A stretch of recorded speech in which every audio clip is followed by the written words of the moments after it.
If you're a business owner building success for your family, but quietly wondering what it's costing you at home, this episode's for you.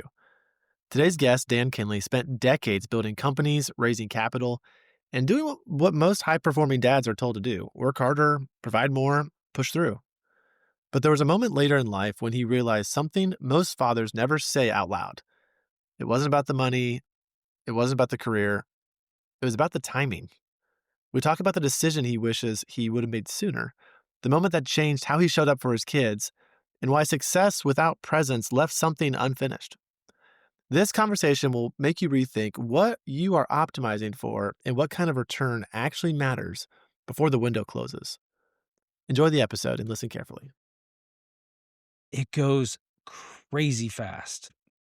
When my son got into high school and I was no longer able to coach him for all the intramural teams and, AAU teams and things like that, I made a conscious decision that I wasn't gonna miss an event. And so whatever time of the day, whatever day of the week, I was driving an hour to go watch a basketball game or whatever.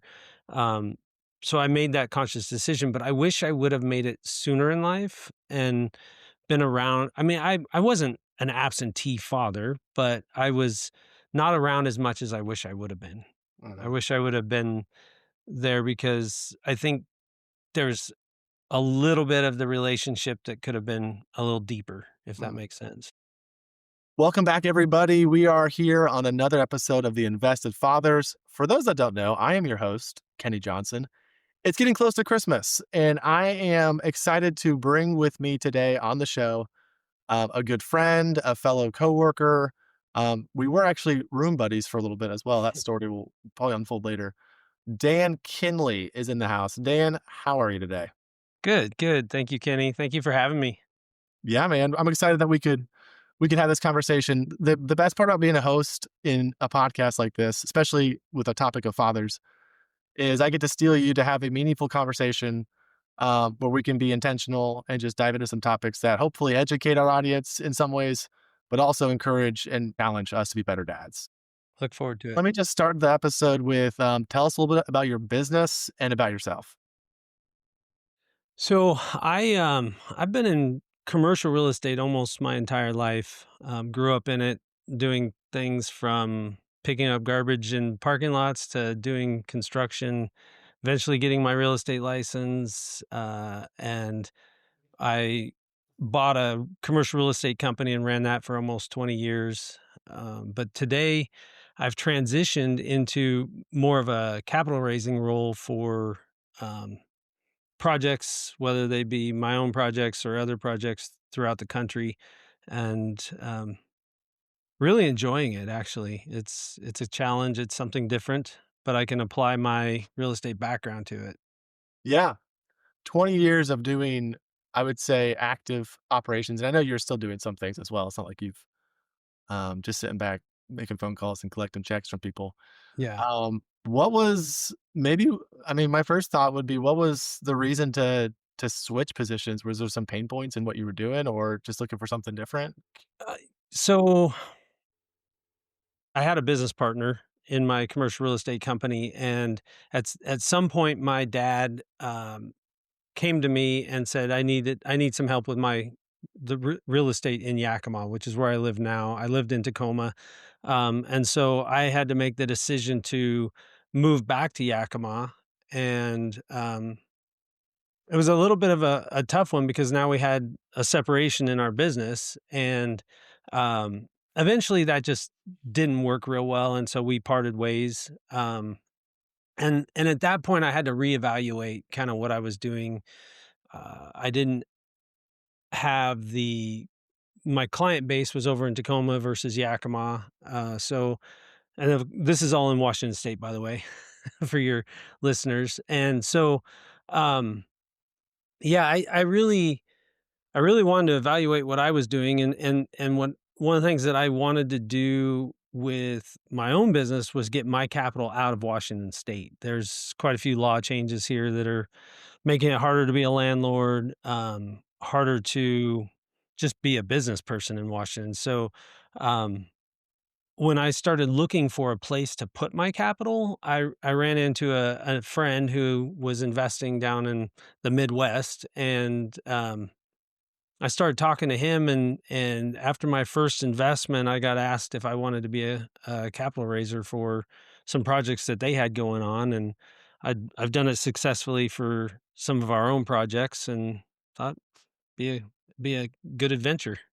Yeah. Um, but yeah, like you said though, I still manage our family properties. I still do leasing and sales and all of that kind of stuff. But I do really enjoy raising capital.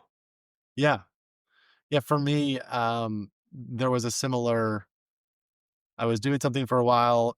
It was a grind. I felt like I was not thriving, and one of the things I probably recently learned in the last few months is it's okay to not have your, passion be played out every day with what you do. I mean, there's different seasons for everything, of course, but, to basically, understand where your gifts are, but also where your gifts are not, fill the team, like, fill the gaps there and try to avoid those if you can, which I think is Absolutely. why we are both enjoying what we're doing with our, investment partners at Oak IQ, Kansas City, is, they're really good at what they're doing, developing and building these massive projects, and we are good at talking with people about their money and, putting it into real estate. So let's just combine our forces and make big things happen. Is that kinda how you feel? Yeah, yeah. I mean, I've played the general contractor role. I've played the superintendent role. I've, obviously do the management of our own properties, but um, they take those things away that I don't like doing. And so it's much more enjoyable to work with a good team um, than it is to try and be a solopreneur, I guess is Mhm. how you would Yeah. say it. But yeah. Dan and I, we met up in Kansas City probably a month and a half ago, 2 months ago, and, Dan spearheaded instead of doing a hotel, we just got an Airbnb room, and, there were 3 rooms and 4 guys, and Dan and I ended up sharing a room together. There were separate beds, but, Dan and I had some good conversations, and I even remember you talking about, um, the earlier Dan years of tailgating and, being Yeah. gung ho there.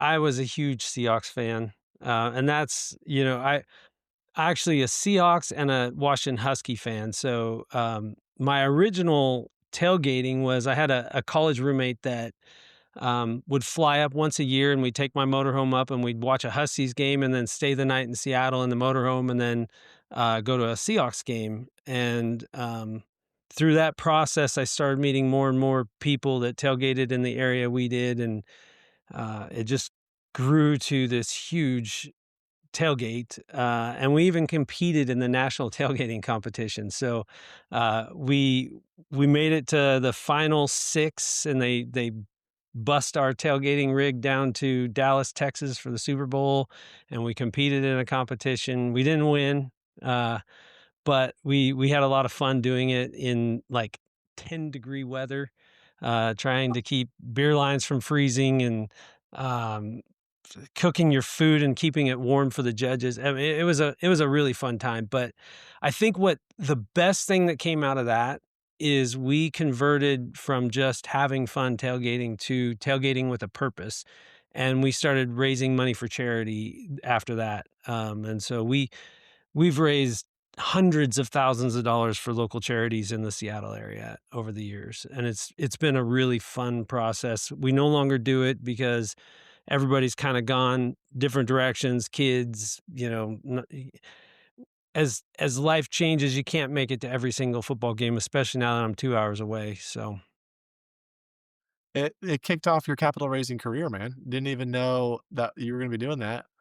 That was for, fundraising for, sounds like nonprofits or charities. yeah, Right. everything I've done has kinda really pointed to this, Mm.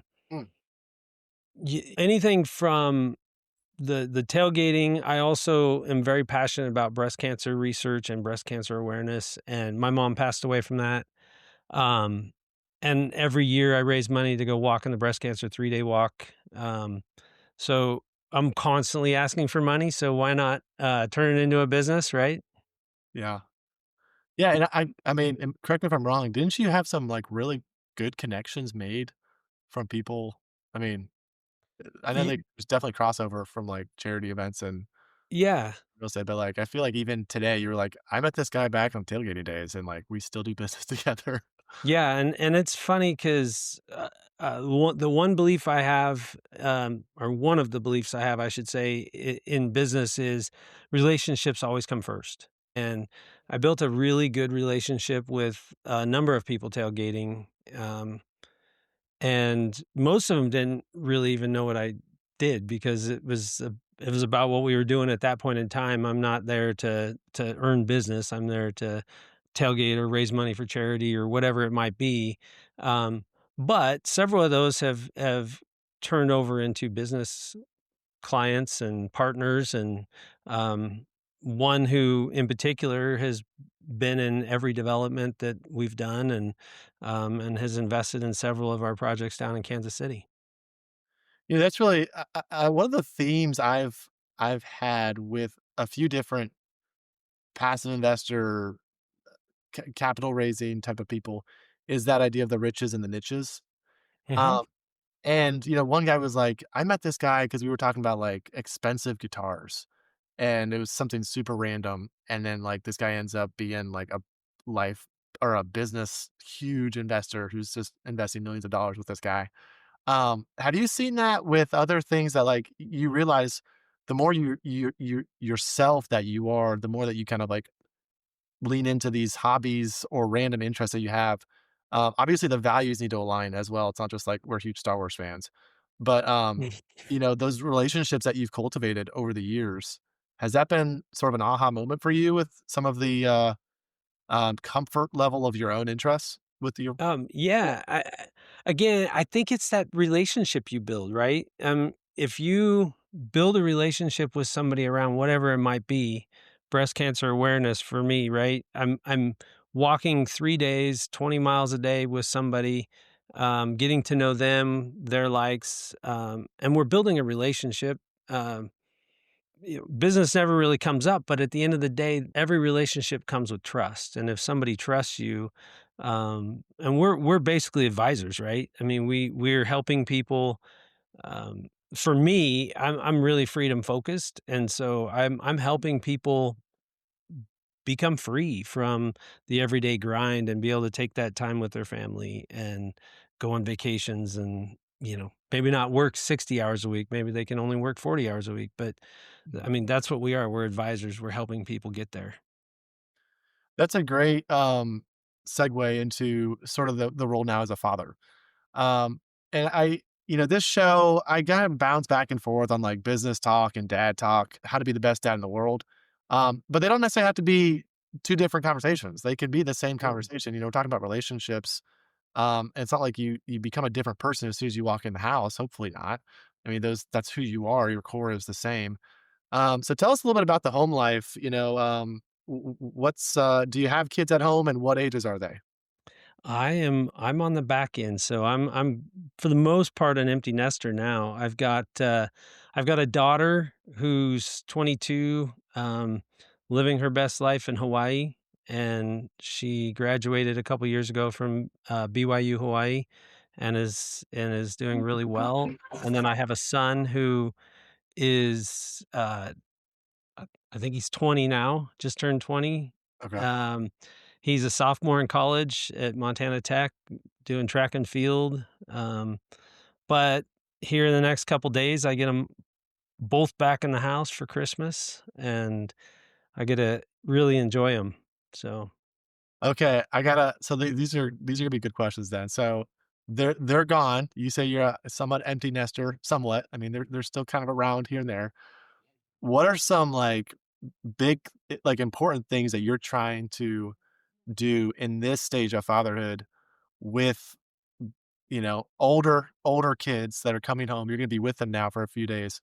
What are some of those to dos that you have in your mind, whether it's like activities or conversations or something? you know, um, one of the things that I lacked growing up was a discussion of investing. Hmm. And I really wish somebody would have grabbed me at 18 and talked about the power of compounding interest and what you could do just by putting a little bit of money each month away. Um, for me, it took until I was almost 40 before I realized I didn't have a retirement fund. But I made a very intentional move when my daughter graduated from college. I bought her a book about investing, and I gave her some money to get started in just some basic funds so that she could then start putting, even if it's $50 a month away. I plan on doing that same thing with my son.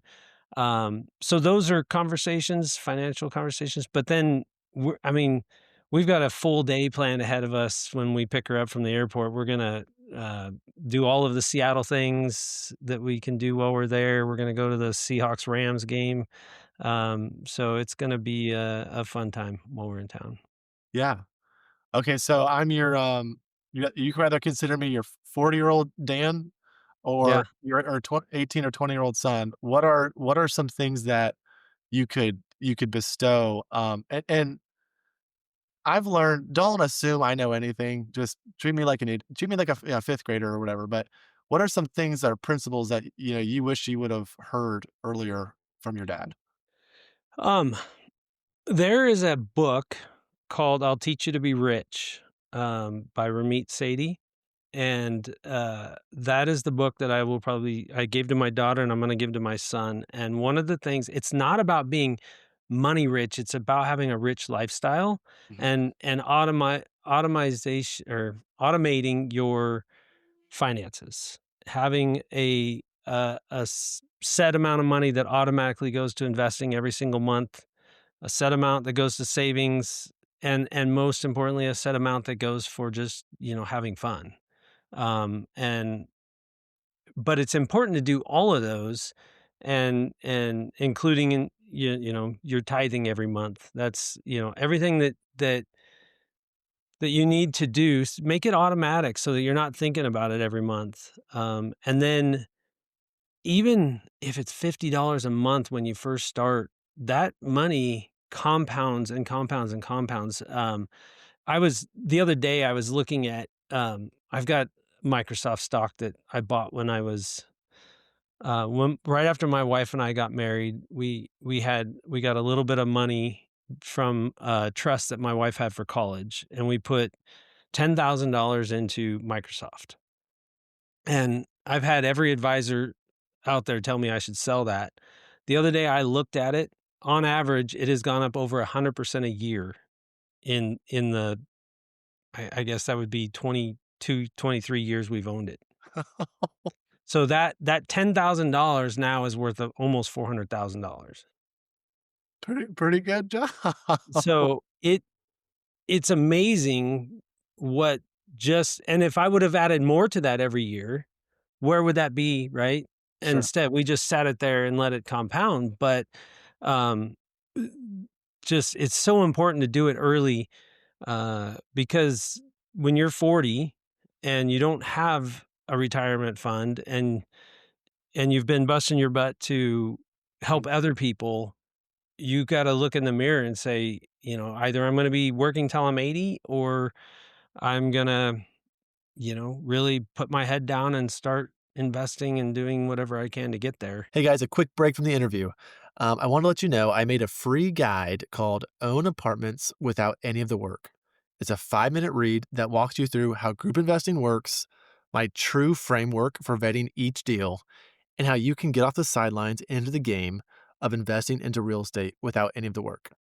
Check out the show notes and shoot me a message saying free guide, and I'll send it over if you want to learn more. We have deals already coming down the pipeline for 2026, but the key is to be in a position now to invest before the opportunities become available. So if you're ready to get your money working for you into real estate, schedule your call now. And now back to the interview with Dan. Next question will sort of be a switch, but there was a comment you made to me in the Airbnb that stuck with me. And I don't even know if you meant it be a zinger, but we were just sitting there, it's getting late at night, and I don't know how it even came up, but I think I was talking about rather some financial, struggles I was going through or some stress at home or something with my kids. And you said something about sort of suck up this time now with your kids. I don't know if you can remember what you said, but can you maybe try to re-say that or Um, what you were feeling? the Uh, only thing I do remember saying is that you really are living a rich life. I mean, you are spending the time with your kids. When I was, in my 20s, early 20s, late 20s, I guess we didn't have kids till I was about 24, but um, I was 50, 60 hours a week, coming home late. Sometimes I'd come home right before bedtime. So I didn't get to spend that time with my children. And it goes crazy fast. When my son got into high school and I was no longer able to coach him for all the intramural teams and, AAU teams and things like that, I made a conscious decision that I wasn't gonna miss an event, and so whatever time of the day, whatever day of the week, I was driving an hour to go watch a basketball game or whatever, um, so I made that conscious decision, but I wish I would have made it sooner in life and been around. I mean, I wasn't an absentee father, but I was not around as much as I wish I would have been. I mhm, wish I would have been there because I think there's a little bit of the relationship that could have been a little deeper, if that mhm. makes sense. Yeah, give me like, this stage of your life, and I would kind of hope and think a lot of my listeners, I mean, some are probably my age and in my similar walk, but I'm really trying to serve the 50, uh, I don't know, 50 to 60-year-old dad who says, "Hey, my kids are older and I'm still their dad, and they maybe have their own lives, but there are still things today that I'm working on." And maybe it's not, being at my kids' games anymore, although I know your son is in college, so maybe there's still that enjoyment. But what are some things that you're maybe sharpening or really focusing on to lead?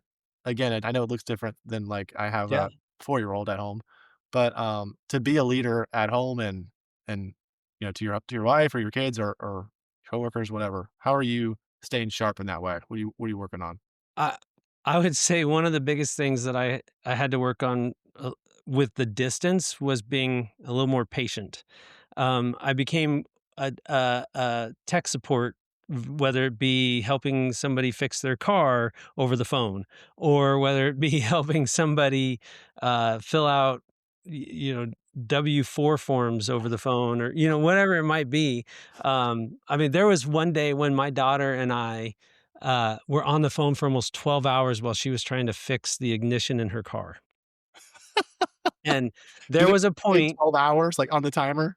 It was, I probably didn't time it, but there was one point where I finally had to walk away and say, "Look, when you get this part figured out, call me back," because I mean, I was like, "You're a pretty blonde girl. There's gotta be a boy somewhere in the neighborhood who can come and use some muscles and pry that thing off," because I was just frustrated and, so I've learned to have a little bit more patience.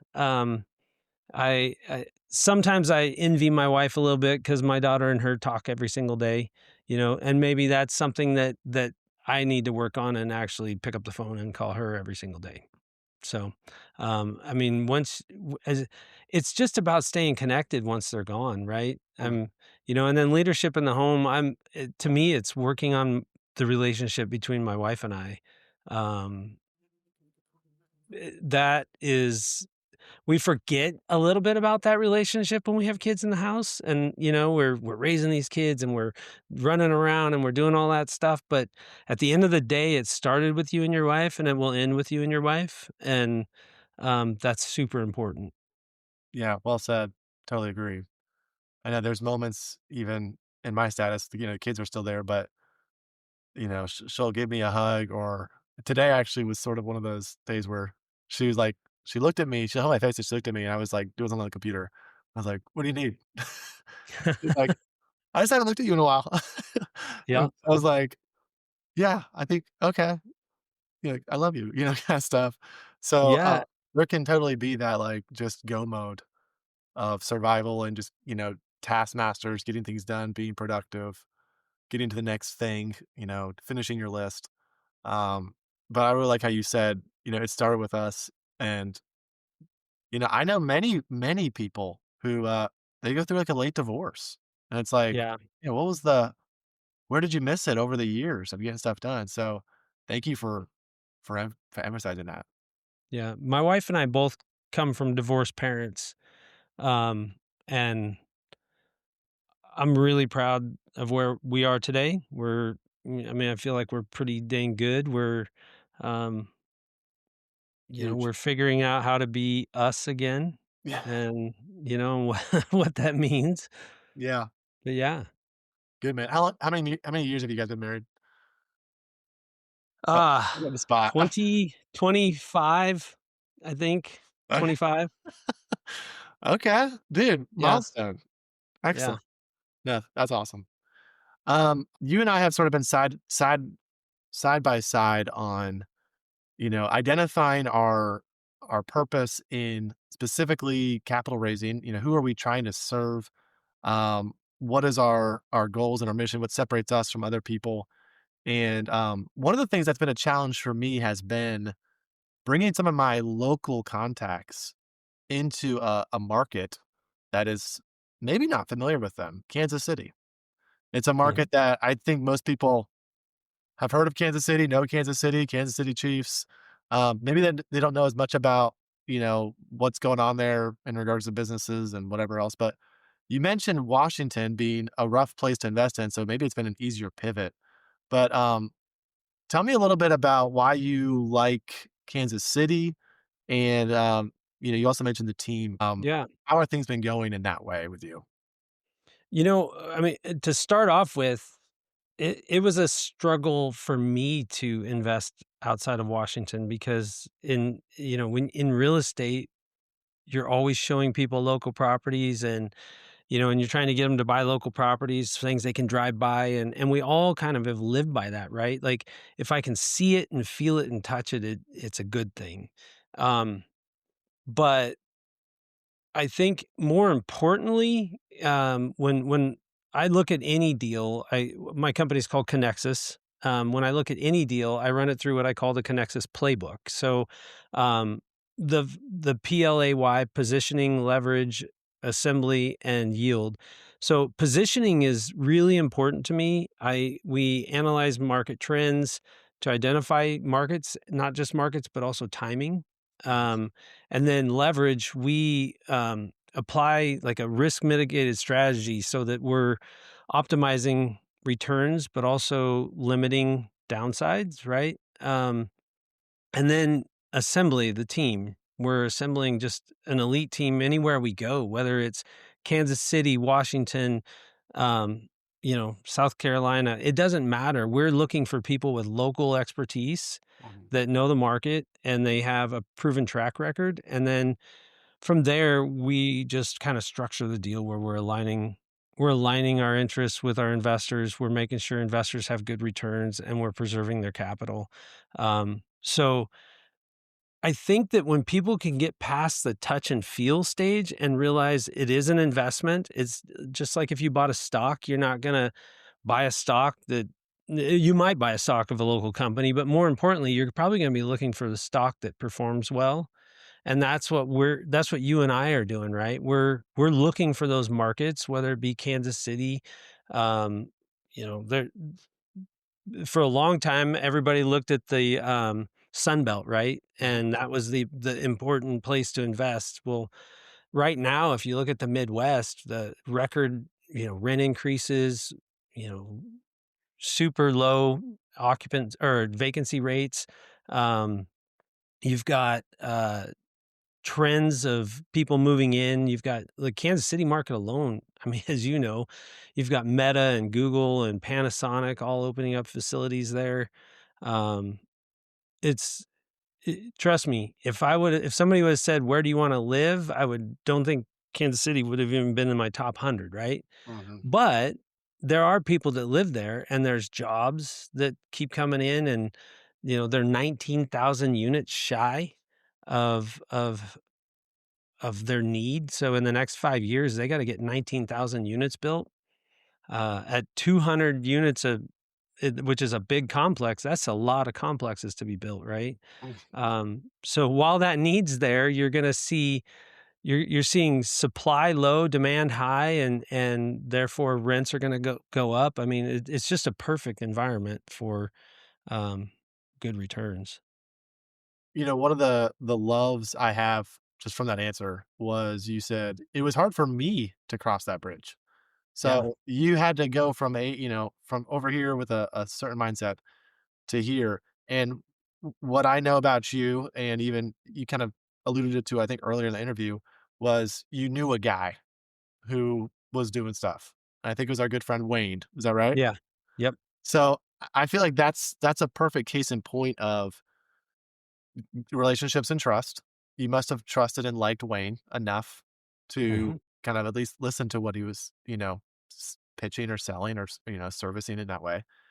And then once your attention kind of turned there, light bulbs probably came on, and lo and behold, you and I are sharing a room together in Kansas City, touring all these multifamily apartments with Oak IQ. So, I think that just echoes, like, for me, it's the puzzle pieces are happening in my mind, at least, of guys I know who busy entrepreneurial business owner people looking for that great deal in their backyard, which I'm not going to say there's no deals where I am. I mean, Greenville is a great market. However, it goes back to like what you said, that playbook, which I love, is you got to sort of have to have it all there, including the yeah, timing.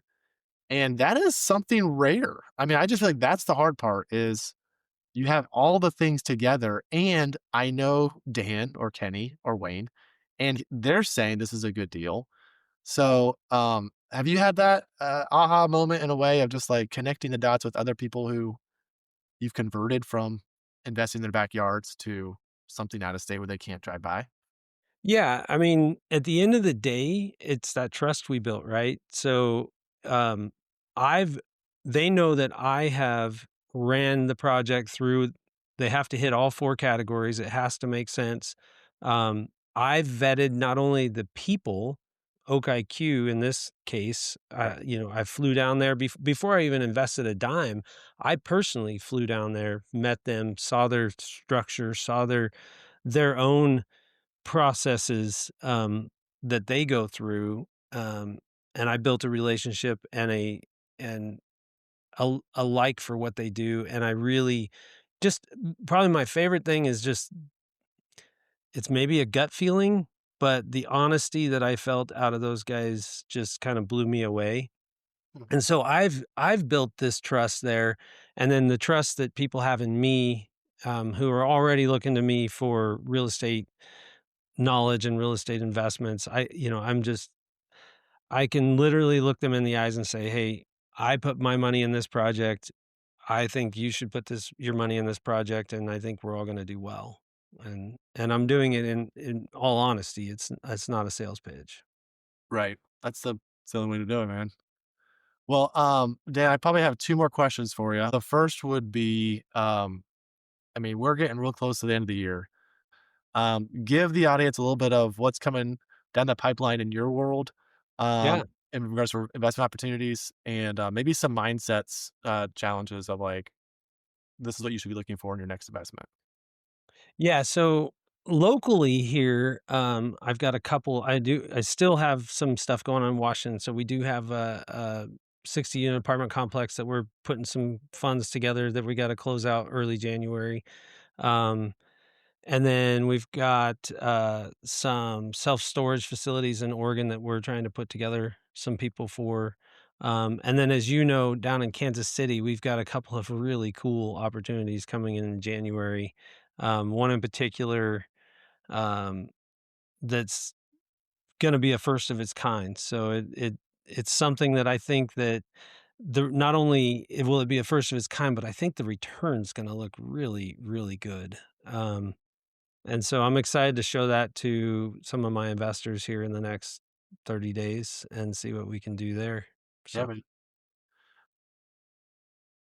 I'd like to, your kids are coming into town. You wanna make the best of your time with them. We know time is our most precious resource. So, what is a big takeaway, something that you could say, "Hey, if you guys aren't able to process a lot of what we've just heard with Kansas City and markets and analysis, but, start doing this because, this is an application thing that I'm doing as well as you should do, or, I'm trying to do." What would you say to that? Yeah, I'm gonna go right back to freedom focused investing, right? Um, freedom focused investing to me means that your money works while you're not. So you've got the holidays coming up, you want to spend the time with your kids versus wrapping up the year in your office or whatever. Y- Make your money work for you. Group investing is a great way to do it. um, Come into a syndication and watch your money double over 3 to 5 years. Do it again and again, and the see cash flow along the way, see tax write-offs along the way. I mean, it really is a good product to look at. Private capital, group investing, syndications, all kind of the same thing. It's a good vehicle to help you get from where I was with no retirement savings to a good light at the end of the tunnel there, so Perfect. Thank you, Dan. For the audience listening, if getting into a passive investment opportunity has felt like a big gap, um, and anything that Dan or I said resonated with you, check out the show notes. I'm gonna have Dan's information in there with Connexus Capital, and we're both doing stuff in Kansas City right now, but maybe Washington, Oregon is something that you've been interested in, or some of those projects that piqued your interest. Please reach out to Dan. Dan, thank you for being on the show today, The Invested Fathers. thank you for having me. It's been fun. Thanks, Dan.